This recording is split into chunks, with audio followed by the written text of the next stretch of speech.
On this episode of Oops, I Bought a Grow House, starry-eyed couple Ryan and Heather take a stinky, moldy two-story with no competing offers from nightmare to dream come true. In a process that took them 3 years, they sold their home in the city and bought this rural fixer-upper. And they did all of this during economic, health, and housing pandemonium. Watch as this house goes from scummy to yummy, gooey to glorious, hazmat to welcome mat on Oops, I Bought a Grow House. Just got the keys, just about to close, and just gonna do a little video walkthrough here before we get some work done.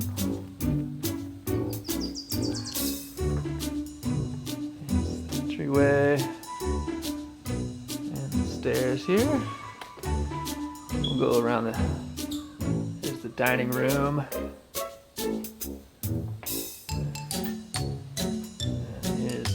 There's me. Hi, me. Alright. Walk through. Back door. Here's the kitchen. Redo all the floors. Can do all new paint. Here's the living room. One of them. Lots of gold fixtures in this place. Here's the living room number 2. Gonna redo all this carpet. Nice view out the front window. Alright. Closet here is the master bedroom. Yep. It's hard to get everything here in one shot. And here's the master bedroom. Alright. There's the old master bathroom.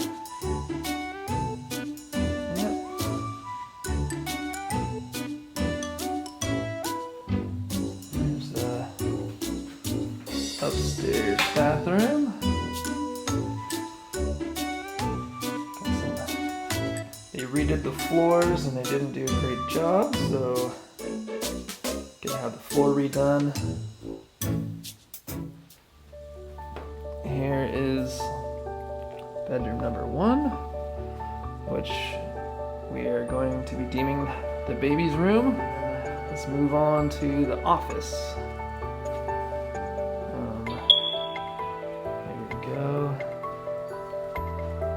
This is bedroom number 3.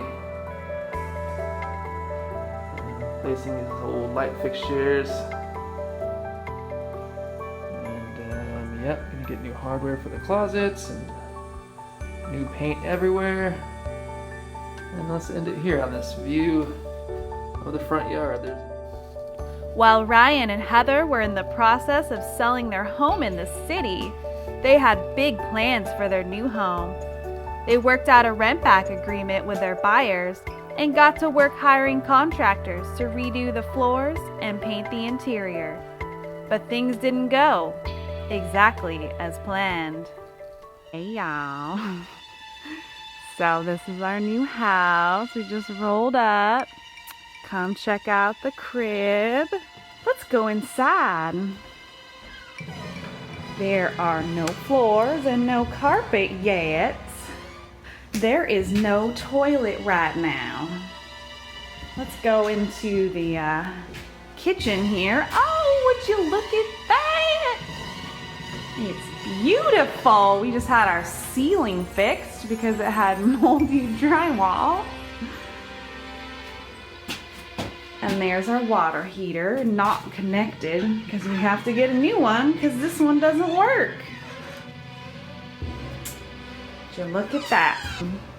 But right now the fridge is in the middle of the living room.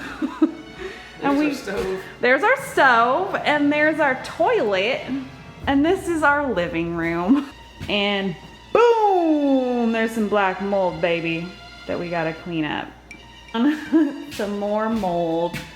We're pretty sure someone was growing something in here. We aren't sure what. We're just finding this out now. But we got our floor redone because someone had done a pretty crappy repair job. And because the floor, someone at some point, I think, flooded this tub and flooded the floor. And then there's a little mold there. And they fixed the drywall behind there. This is where we're gonna be sleeping because it's the cleanest room. And we got our air filter going. Quiet walk down.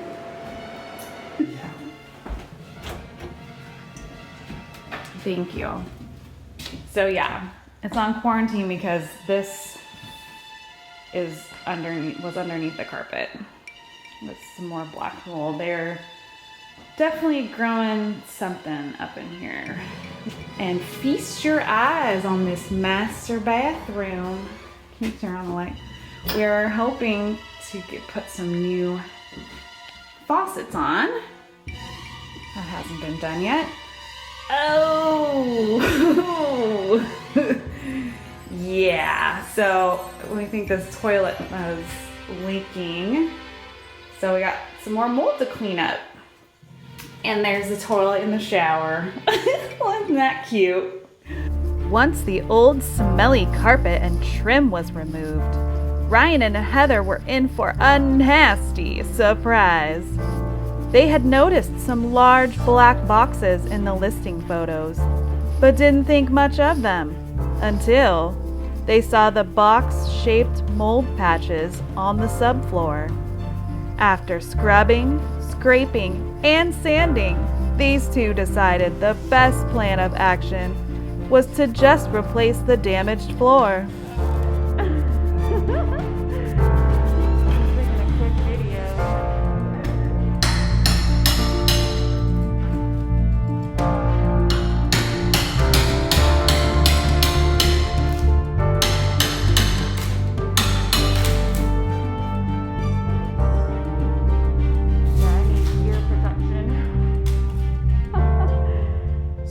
We started cutting holes in the floor to remove all the moldy wood before we lay down the carpet. This is a bedroom and we don't want to sleep in a room that's got mold under the floor. Luckily we were able to catch it before the flooring guy put in the carpet. We had to remove the carpet pad and we found it underneath there. So yeah, basically you can see we cut out a very large hole in the floor just to make sure all the moldy wood was gone. It was a really big challenge. We cut open a hole and I tried to start removing it, and it's in there. It's not only nailed, but it's also glued, and then it's also held together with a tongue and groove system, so it's not easily, like, you can't just pop it out. It's been a learning experience, but it's gonna be great when it's all done. It's gonna be nice and clean. Yeah, so that's where we're at right now, and now it's gonna be time to put in some new boards. All right, peace. After the subfloor was replaced, the contractor got to work installing marmoleum in the bathrooms and laundry room, Care's hardwood click panels in the office and downstairs, and earth weave wool carpet in the living room and upstairs. But the mold wasn't the only dank discovery this couple made, as Heather was busy scrubbing the house top to bottom. She stumbled upon something sticky icky. We are gonna have a look at the oven hood. So we figured out that they were probably making hash oil in this kitchen.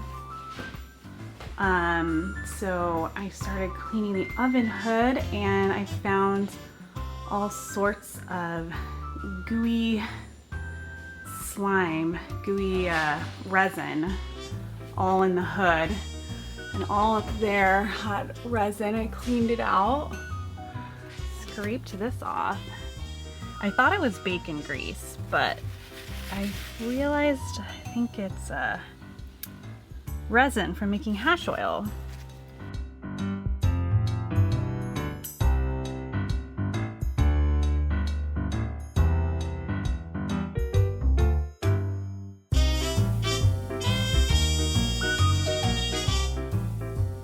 Ooh-wee!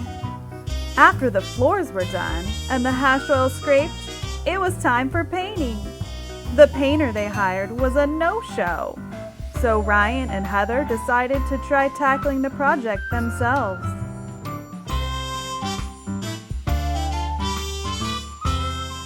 They were making good progress until...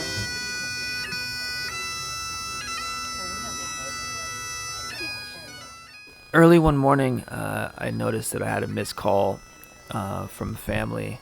And whenever you wake up to something like that, you can only wonder what might have happened, being such an emergency to call that late at night. So I was able to get in touch with my father, and he delivered the unfortunate news that my brother had died the night before in a completely unexpected tragedy. So we kind of just had to tie up some loose ends at the house and pack up the car, and we decided to take a drive to my brother's funeral service, instead of fly, just because of complexities of the pandemic. And while we're at Ryan's brother's service, my dad passes away. So we have 2 family deaths within about a week of each other. And it was crazy. Understandably, the house took a back seat for a while. But it was also their anchor, and at times, a welcomed distraction. Before long, they were back to beautifying their house, now with a few more angels to help. Good morning. Nervous system is huge. And our culture just does that. But Absolutely.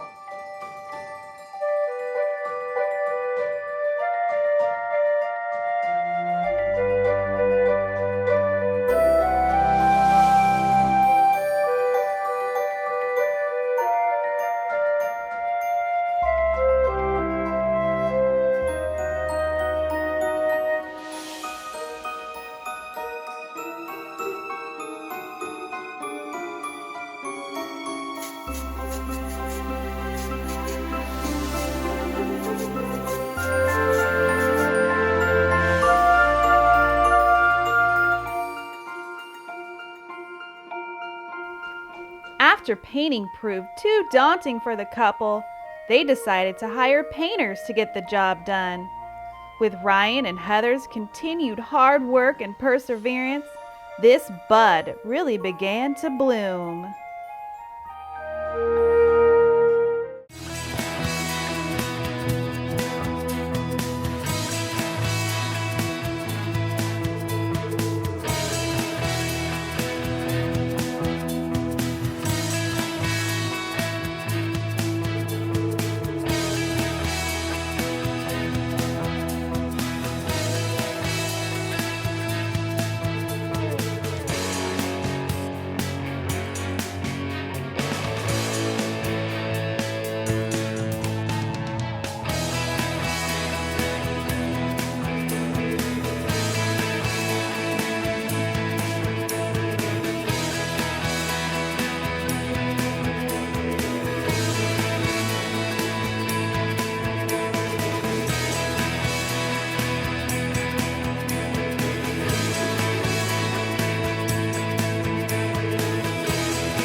Up, taking out the fan in our laundry room, and lots of fun resin or hash or both, all in the vent fan.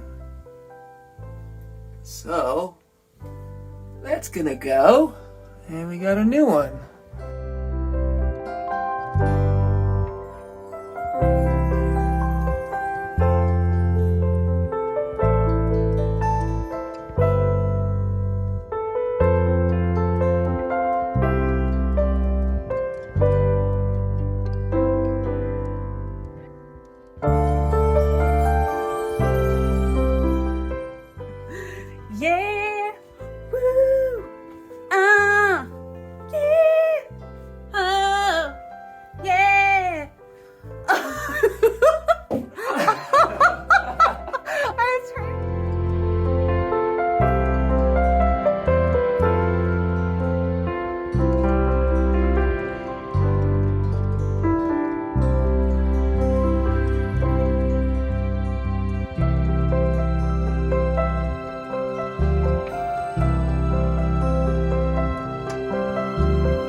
This former grow house was a real Cinderella story. Ryan and Heather shined this diamond in the rough and turned their dream home into the good kind of dope. You can't always judge a plant as a weed. Sometimes there's a little magic waiting inside.